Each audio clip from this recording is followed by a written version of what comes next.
부모로서 인생의 마지막 한마디 말을 남겨야 한다면, 그렇다고 한다면 여러분들은 어떤 말을 남기시겠습니까?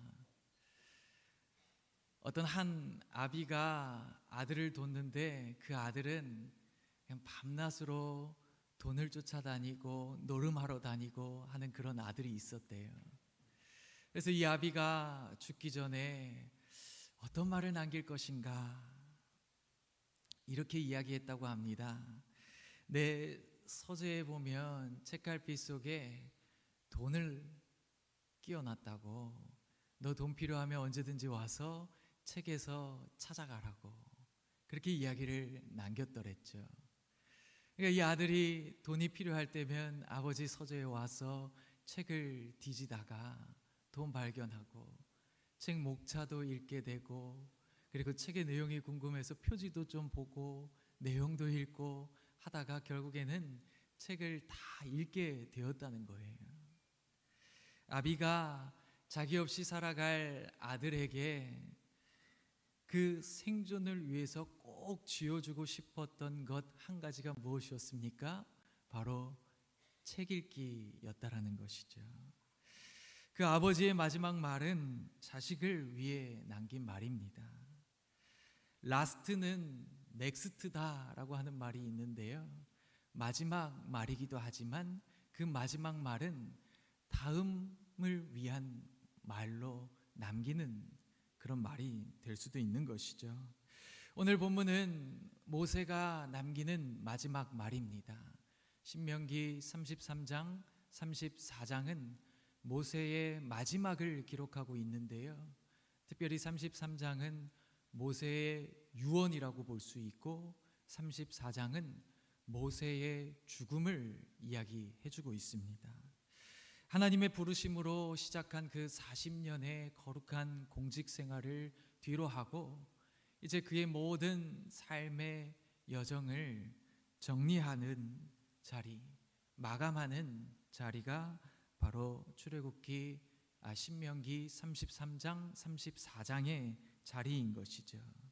그래서 오늘 저희가 읽지는 않았지만 33장 6절부터 25절, 그러니까 오늘 저희의 본문의 사이에 있는 말씀들이죠. 그 말씀은 12지파에게 유언으로 하는 모세의 축복 기도문입니다. 물론 시므온의 지파가 빠지긴 했지만 한 지파 한 지파 이름을 불러가면서 유언으로 축복 기도를 해주는 장면인 것이죠.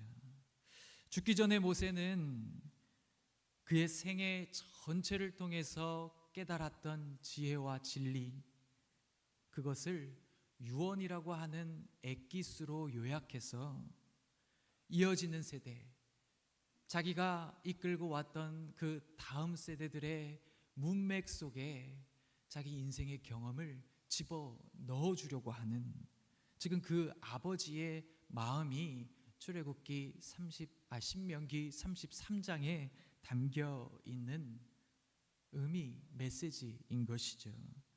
그러니까 이 말들을 우리가 잘 귀 기울여 보는 것, 그것이 우리에게 참 은혜가 되고 도움이 될 것입니다. 우리가 먼저 오늘 본문을 통해서 어떤 것들을 살펴봐야 하겠는가? 첫 번째는 여호와께서 우리들에게 빛나는 시간을 선물해 주셨다라는 겁니다.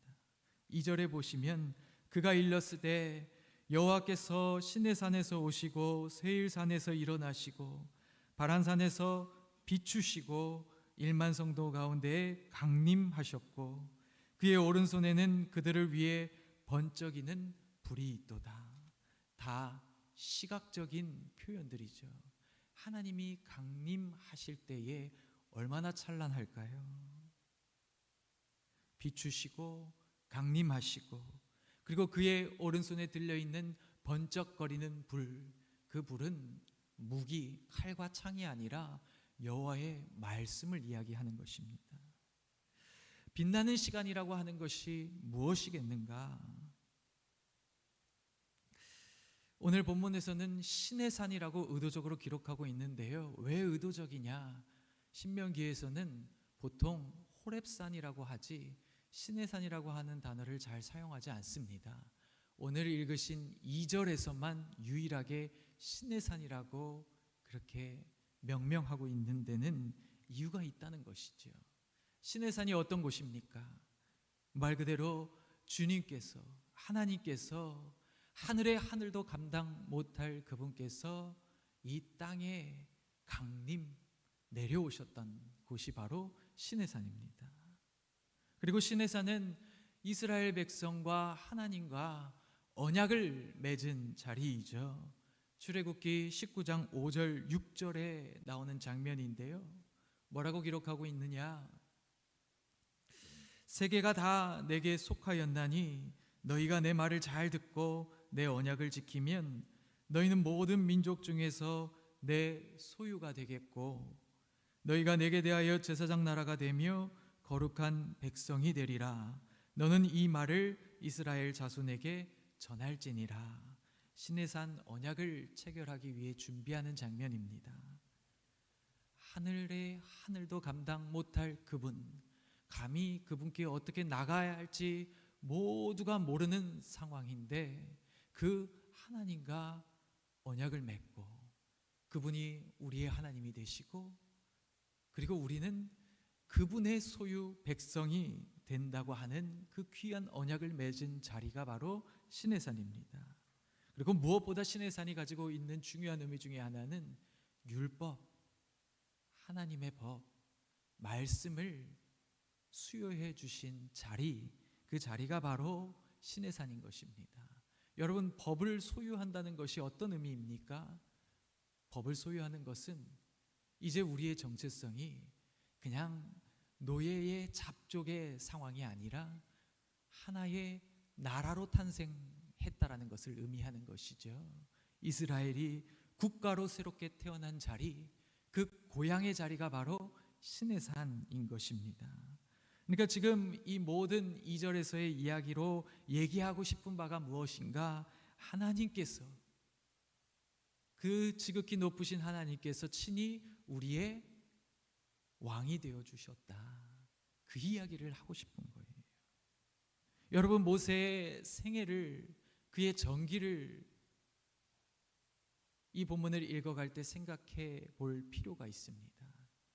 그의 인생의 전반부는 왕자로 살았습니다. 이집트의 왕자로 살았죠. 그의 인생의 후반부는 목자로 살았습니다. 목동으로 살았죠. 이스라엘의 백성들을 이끌고 가는 목자였습니다. 세상의 기준으로 본다면 그의 인생의 전반부가 화려하고 후반부는 참 왜 자기 동포를 괴롭히는 그 현장을 못 참아가지고 살인하게 되고 그리고 도망쳐서 미디안 광야로 가잖아요. 그때부터 도망자 신세가 되고 목자 신세가 되는 거잖아요. 세상의 기준으로 볼 때는 그는 내려온 삶입니다. 전반부가 더 화려했던 삶인 것이죠. 근데 그의 인생의 경험 속에 하지 못할 두 번에 걸친 왕의 경험이 있다는 거죠. 그가 이집트의 왕자일 때 왕은 누구였습니까?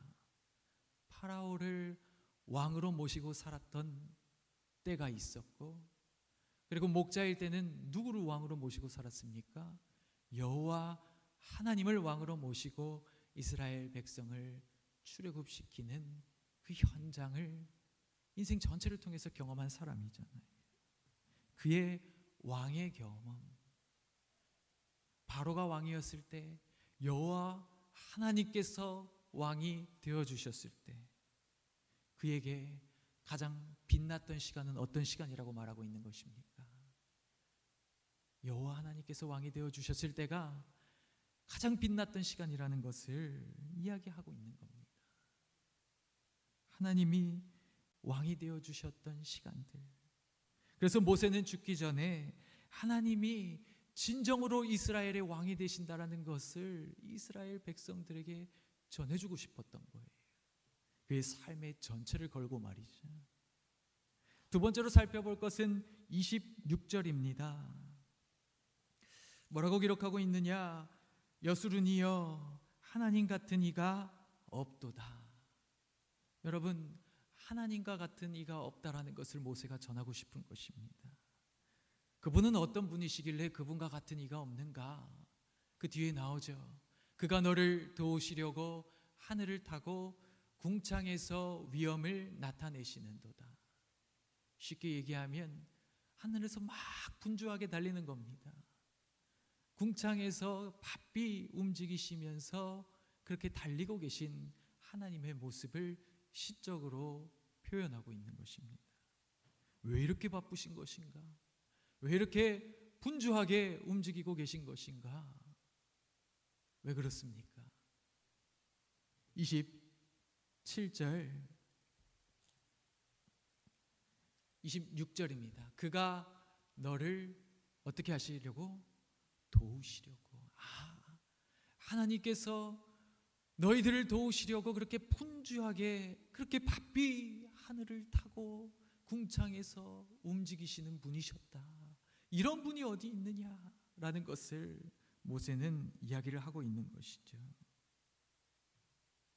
27절에 이렇게 기록하고 있죠. 영원하신 하나님이 너의 처소가 되시니, 하나님께서 너희들에게 피난처가 되어주시고자 그렇게 바삐 움직이셨고, 그의 영원하신 팔이 너의 아래에 있도다. 하나님께서 그 강한 팔로 이스라엘 백성들을 떠받쳐서 보호해 주시고 길러주시고, 그리고 그가 내 앞에서 대적을 쫓으시며 멸하라 하시도다. 바로 그 떠받치신 능력의 팔로 이스라엘의 대적들을 흩어주시는 바로 그 하나님. 그래서 28절에 보시면 이렇게 기록하고 있죠. 이스라엘이 안전히 거하며 야곱의 샘은 곡식과 새 포도주의 땅에 홀로 있나니 곧 그의 하늘이 이슬을 내리는 곳에로다.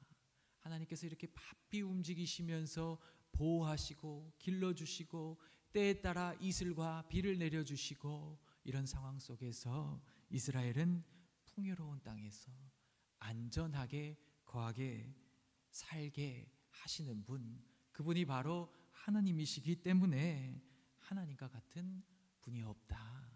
꼭 기억해라. 그것을 모세가 이야기를 해주는 것이죠. 그리고 마지막으로 우리가 그래서 기억할 것이 무엇이냐? 바로 29절입니다. 이스라엘이여 너는 행복한 사람이로다. 여호와의 구원을 너같이 얻은 백성이 누구냐라고 그렇게 기록을 하면서 하나님께서 너희를 돕는 방패고 칼이고 너희를 지키시는 가운데서 너희가 승리할 것이다 라고 하는 그 말을 전해주면서 오늘 본문을 마치는 것이죠. 이스라엘이여 너는 참 행복한 사람이로다. 누가 행복한 사람이라고 말하고 있는 것입니까? 하나님께 구원받은 사람이 행복한 사람입니다. 여러분, 하나님께 구원받으셨죠? 여러분들은 참 행복한 사람인 것입니다.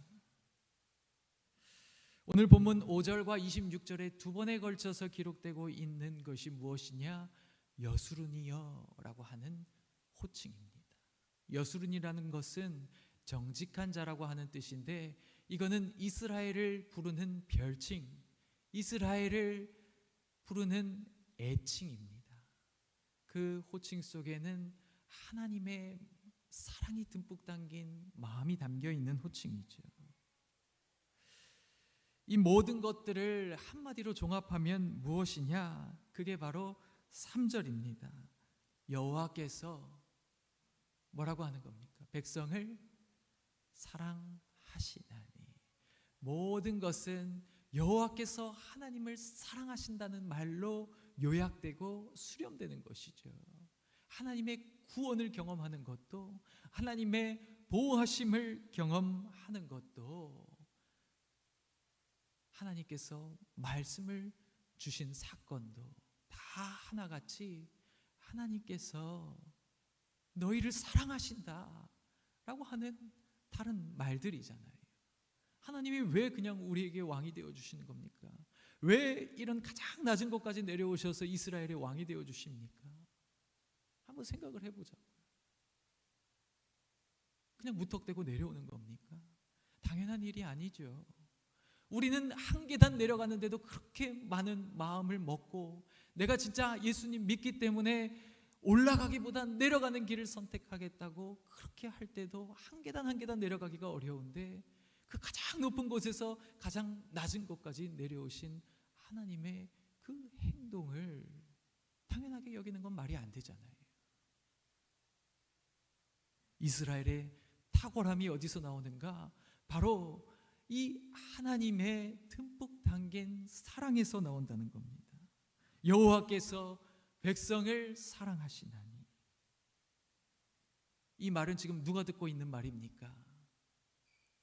생각해 보십시오. 이스라엘 백성들이 모세가 이 죽기 직전에 누워 있는 중에 병상에서 듣고 있는 유언이 아닙니다. 지금 이 신명기의 위치는 이제 그 다음에 펼쳐질 미래, 그들의 앞에 놓여 있는 미래는 어떤 사건들이에요? 전쟁이잖아요, 전쟁. 그렇죠? 이제 약속하신 땅을 여호수아와 함께 싸워가면서 정복 전쟁을 펼쳐서 그 분배받은 땅을 차지해야 되는 전쟁이 앞에 놓인 상황입니다. 그러니까 분위기가 평온하고 잠잠한 분위기가 아니라 군사적인 긴장감이 맴돌는 그런 현장이라는 거예요. 그럴 때 여러분들이 지도자라고 하면 보통 어떤 것을 그 손에 쥐어주는 게 상식인 것 같으세요? 용기를 내라, 힘을 내라. 아니면 전쟁은 이렇게 하는 거다, 전쟁할 땐 꼭 기도해라, 이런 구체적인 지침을 줄 것 같은데 용기와 믿음보다 모세가 전하고자 했던 말은 무엇이었느냐? 용기와 믿음이 아니라 축복하고 사랑을 전해주는 것이었어요. 하나님께서 너희를 사랑하신다. 하나님께서 그의 백성을 사랑하신다. 죽음의 수용소에서라고 하는 책을 쓴 빅터 프랭클이라고 하는 정신과 의사가 있습니다. 나치 시대에 그의 부모와 형제를 잃고 임신한 아내도 잃고 그는 그 수용소에서 살아남은 생존자가 된 것이죠. 근데 그가 그 죽음의 수용소, 감히 입에도 담지 못할, 인간으로서는 할 수 없는 일들을 자행하는 현장에서 살아남은 그가 깨달은 것 한 가지가 무엇이냐? 사랑은 사랑하는 사람의 육신보다도 더 멀리 간다는 겁니다. 가장 높으신 곳에서 지금 하나님은 그 사랑으로 가장 먼 곳, 가장 낮은 곳까지 사랑으로 찾아오신 거잖아요. 얼마나 멀리서 온 귀한 사랑입니까? 그러니까 모세가 전해주고 싶었던 건 무엇이냐? 이렇게 좋으신 하나님께서 너희를 사랑하신다. 너희는 정말 좋은 하나님께 사랑받는 사람들이라는 자부심을 절대로 잊지 말아라. 그거를 모세가 인생의 마지막에 그의 다음 세대들에게 꼭 쥐어주고 싶었던 한마디로 붙든 것입니다. 이스라엘의 생존에 있어서 가장 필요한 것은 바로 여호와께서 너희 백성을 사랑하신다라는 것. 요즘 교회 안 다니는 것을 자랑스럽게 얘기를 하고 자기가 무교라고 하는 것을 의기양양한 태도로 얘기하는 그런 세태, 시류 때문에 신앙생활을 오래 해가는 사람들이 점점 영향을 받고 쓰러지는 경우가 있는 것을 목격합니다. 그런 분위기 속에 자꾸 휩쓸리다 보니까 진짜 자기가 가지고 있는 소중한 것을 잃어버리는 경우가 너무 많이 있는 거예요. 여러분, 자기가 가지고 있는 가장 귀중한 것은 협상 테이블에 앉을 때 결코 물러서면 안 되는 거잖아요. 근데 그게 흔들리다 보니까 자기 자체가 흔들려 버리고 믿음이 흔들려 버리고 그렇게 무너져 내리는 신앙인들의 모습을 꽤 자주 목격하게 되는 것이죠. 근데 모세가 지금 얘기하고 있는 것은 무엇이냐? 너희들에게 가장 소중한 게 있다. 가장 소중한 거 이거다 라는 것을 잊지 않도록 전쟁에 나가는 사람에게도 동일하다는 겁니다. 이거 잊지 말아라 라고 얘기를 해주고 있는 것이죠. 그게 무엇입니까? 바로 하나님께서 너희를 사랑하신다는 것, 그것입니다. 오늘 본문을 문학적으로는 수미상관이라고 얘기를 하지만 저는 수미상관이라고 얘기하지 않고 축복을 담는 그릇이다, 축복을 담는 액자다라고 얘기를 하고 싶은 거죠.